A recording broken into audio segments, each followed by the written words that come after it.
So నేను ఒక movie suggest చేసి చాలా రోజులు అవుతుంది. లాస్ట్ టైం వచ్చేసి నేను మీకు ఒక మూవీ సజెస్ట్ చేసి ఆ మూవీ నేమ్ వచ్చేసి సత్యం సుందరం. సో ఆ మూవీ రివ్యూ కూడా మన ఛానల్లో ఉంటుంది. So you can go and watch.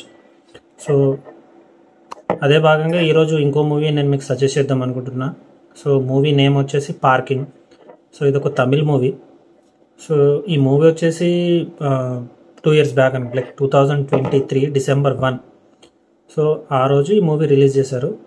నేను మేబీ మూవీ థియేటర్లో రిలీజ్ కాలేదనుకుంటా. ఈ మూవీ వచ్చేసి మనకు డైరెక్ట్ ఓటీటీలోనే వాళ్ళు రిలీజ్ చేశారు. డిజ్నీ ప్లస్ హాట్స్టార్లో ఇది స్ట్రీమ్ అవుతుంది. So you can go and watch. So movie director వచ్చేసి మన రామ్ కుమార్ బాలకృష్ణన్. అలాగే యాక్టర్స్ వచ్చేసి మనకు హరీష్ కళ్యాణ్ ఇంకా MS Bhaskaran. So MS Bhaskaran ఒక లైక్ అతను చాలా సీనియర్ యాక్టర్. సో ఇంకా వేరే యాక్టర్స్ కూడా చాలామంది ఉన్నారు. మూవీ ప్లాట్ వచ్చి చాలా సింపుల్ ప్లాట్ మూవీది. బట్ అది చెప్పే ముందు ఏం చెప్తానంటే మూవీ నాకు చాలా నచ్చింది మూవీ. ఓకే, మూవీ అయితే నాకు చాలా నచ్చింది. సో అందుకోసమే ఈ మూవీని నేను మీకు రికమెండ్ చేస్తున్నాను. బేసిక్ మూవీ ప్లాట్ ఏంటంటే ఒక ఇద్దరు ఈగోయిస్టిక్ పర్సన్స్ వాళ్ళ యొక్క ఈగో అంటే వాళ్ళు దేనికైతే వాళ్ళ పంతం అనేది వాళ్ళు నెగ్గి అంటే ఎట్లా నా పంతం నెగ్గాలి అని కొంతమంది ఉంటారు కదా. సో అది తీర్చుకోవడానికి వాళ్ళు ఎంత ఎక్స్ట్రీమ్ లెవెల్కి వెళ్ళారు అనేది మూవీ ప్లాట్. సో ఆ విధంగా నాకు అర్థమైంది. ఇక అంటే ఎగ్జాక్ట్ స్టోరీ చెప్పాలి అంటే ఎంఎస్ భాస్కరన్ గారు ఎవరైతే ఉంటారో అతను ఒక గవర్నమెంట్ ఎంప్లాయీ. అలాగే మన హరీష్ కళ్యాణ్ గారు ఎవరైతే ఉంటారో he is acting like software engineer. So మన ఎంఎస్ భాస్కరన్ గారు ఒక రూమ్లో అంటే ఒక బిల్డింగ్లో రెంట్కు ఉంటారు. మీద కూడా ఇంకో రూమ్ ఉంటుంది. సో ఆ రూమ్లో ఎవరు మన హరీష్ కళ్యాణ్ గారు అందులో వచ్చేసి అందులో రెంట్కి తీసుకుని అందులో ఉంటారు ఫ్యామిలీ తోటి. సో ఇప్పుడు ఏంటి, హరీష్ కళ్యాణ్ గారు ఒక కార్ తీసుకుంటారు. సో ఆ కార్ని పార్కింగ్లో పెట్టడానికి ఆ యొక్క పార్కింగ్ స్పేస్ అనేది చాలా తక్కువ ఉంటుంది. సో ఆ పార్కింగ్ స్పేస్ కోసమే వాళ్ళిద్దరి మధ్య ఆ యొక్క ఏదైతే ప్రాబ్లం ఏదైతే స్టార్ట్ అవుతుందో అప్పుడు సో అది ఏ ఎక్స్ట్రీమ్ లెవెల్కి వెళ్ళింది అనేది ఈ మూవీలో మాత్రం చూపెట్టారు. సో ఫస్ట్ ఆఫ్ ఆల్ నేను డైరెక్టర్ గురించి చెప్తా. Director first of all hats off to the director. ఎందుకంటే ఇంత చిన్న సింపుల్ ప్లాట్ని మరి ఇంత ఎంగేజింగ్గా చూపెట్టడం అంటే it's not a easy task. Okay, so దాన్ని డైరెక్టర్ గారు బాగా చూపెట్టారు. సో ఈ మూవీ చూసేటప్పుడు మాత్రం మీకు మీ సరౌండింగ్స్ మీ చుట్టుపక్కల కొందరు వ్యక్తులు ఉంటారు కదా, అంటే ఆ వ్యక్తులు చూసి మీకు ఆ విధంగానే అనిపిస్తుంది. లైక్ ఇందులో యాక్ట్ చేసిన యాక్టర్స్ వాళ్ళు బిహేవ్ చేసే విధానం, మూవీలో బిహేవ్ చేసే విధానం చూసారనుకోండి, మీకు మీ సరౌండింగ్స్లో అంతే అనిపిస్తుంది.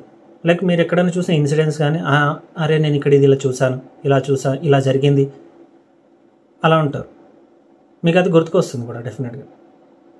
ఓకే, సో ఇక యాక్టర్స్ పర్ఫార్మెన్స్ విషయానికి వస్తే హరీష్ కళ్యాణ్ గారు ఇంకా ఎంఎస్ భాస్కరన్ గారు వాళ్ళ పర్ఫార్మెన్స్ అనేది చాలా బాగా యాక్ట్ చేస్తారు వాళ్ళు. ఓకే, వాళ్ళు మాత్రం జీవించేశారని నేను చెప్తాను. సూపర్. ఎందుకంటే మీరు మూవీ చూస్తున్నంతసేపు మీరు అనుకోవచ్చు, అరే ఇంత ఈగో ఎందుకు బై, ఎవరైనా ఒకరు కాంప్రమైజ్ అయితే అయిపోతుంది కదా, ఇంత మరీ ఎక్స్ట్రీమ్ లెవెల్కి వెళ్ళడం అవసరమా అని మీకు అనిపిస్తుంది. ఆ రేంజ్లో వాళ్ళు పర్ఫార్మెన్స్ ఇచ్చారు. సో ఆ విధంగా డైరెక్టర్ గారు వాళ్ళని యూజ్ చేసుకున్నారు ఈ మూవీలో వాళ్ళని. ఓకే, యాక్ట్ చేయించారు అని చెప్పొచ్చు. అండ్ ఇంకొక విషయం చెప్పాలంటే ఈ మూవీ చూస్తున్నంతసేపు నేను వర్క్ చేసే ఆఫీస్లో కొందరు మా కొలీగ్స్ కూడా నాకు అట్లనే అనిపించారు. ఎందుకంటే ఇలాగే గొడవ పడుతూ ఉంటారు వాళ్ళు. ఈగో క్లాషెస్ అనేది చూసినా ఇట్లనే ఈగో, నువ్వెంత అంటే నేనెంత, నేనెందుకు తగ్గాలి, చెప్తే వినరు. ఓకే, ఈగో అనేది ఇంకా పెంచుకుంటూ ఉంటారు, మాటలు అనుకోవడం చేయడం అది చేస్తూనే ఉంటారు. సో నాకు ఈ మూవీ చూస్తున్నది వాళ్ళు గుర్తుకొచ్చింది. సో వాళ్ళు అంటే ఇట్లనే వాళ్ళు గొడవ పడుతుంటే మళ్ళీ మా రిపోర్టింగ్ మేనేజర్ ఎంత ఊరుకోండి సార్ట్అవుట్ చేసుకోండి, ఎన్ని రోజులు ఈ విషయం మనం ఉంచుకుంటారన్నా వినరు. ఈ మాట మేమెందుకు వినాలి, నువ్వెవరు మాకు చెప్పడానికి అన్నట్టు ఉంటారు. కాంప్రమైజ్ అయితే అవ్వరు, గొడవ ఇంకా నడుస్తూనే ఉంటుంది. కానీ ఈ మూవీలో వెళ్ళినట్టు వాళ్ళంతా ఎక్స్ట్రీమ్ లెవెల్కి అయితే వెళ్ళలేరు, ఇప్పటి వరకు వెళ్ళరు అని నేను అనుకుంటున్నా. వెళ్ళొద్దు అని కోరుకుంటున్నా కూడా. ఎందుకంటే ఇన్ కేస్ ఈ మూవీలో మీరు చూసినట్టు మీ రిలేటివ్సే కావచ్చు, మీ ఇంటి దగ్గర ఉన్న వాళ్ళే కావచ్చు, మేబీ వాళ్ళు కూడా ఇట్లా చిన్న చిన్న గొడవలకి ఎక్స్ట్రీమ్ లెవెల్కి వెళ్ళిపోయిన సందర్భాలు ఉంటాయి. సో అలా వెళ్ళకూడదు అని నేను సజెషన్ ఇస్తున్నా, అంటే నేను కోరుకుంటాను వెళ్ళకూడదని. ఎందుకంటే మన ఈగోయిస్టిక్ మన బిహేవియర్ వల్ల కావచ్చు, లేకపోతే అదర్ బిహేవియర్ వల్ల కావచ్చు, వాళ్ళు ఏం సాధించలేరు, ఏం చేయలేరు కూడా. ఇదేదో జస్ట్ నేను ఏదో ఫిలాసఫీ ఇస్తున్నా, అది ఇస్తున్నా ఇది ఇస్తున్నా అని మీరు అనుకోవచ్చు, లేకపోతే ఏమన్నా అనుకోవచ్చు, ఆ వచ్చాడరా పెద్ద చెప్పడానికి పెద్ద పుడింగ్ ఆడని కూడా మీరు అనుకోవచ్చు. అనుకుంటే నాకేం ఫరక్ కూడా పడదు. ఓకే, సో నేను చెప్పాలనుకుంది నేను చెప్తున్నా. ఓకే, ఈ మూవీలో అయితే నేను నేర్చుకుంది అంటే నాకు అనిపించింది నేను చెప్తున్నా. ఓకేనా, మూవీ అయితే గుడ్, బాగుంది, చూడొచ్చు, ఫ్యామిలీతోటి చూడొచ్చు. దీంట్లో ఏం వల్గారిటీ ఉందా, వల్గర్ సీన్స్ ఉందా, నేను ఫ్యామిలీతో చూడొచ్చా అని మీరు అనుకోవచ్చు. ఎటువంటి వల్గారిటీ సీన్స్ని ఏం లేవు. ఇంకేముంది చెప్పడానికి, ఇది ముందు చెప్పినట్టే హాట్స్టార్లో మూవీ స్ట్రీమ్ అవుతుంది.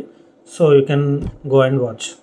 ఓకే, సో ఇది. సో మళ్ళీ ఇంకా ఏదైనా మూవీ ఉంటే నేను మీకు మళ్ళీ డెఫినెట్గా మూవీ సజెస్ట్ చేస్తూ ఉంటా.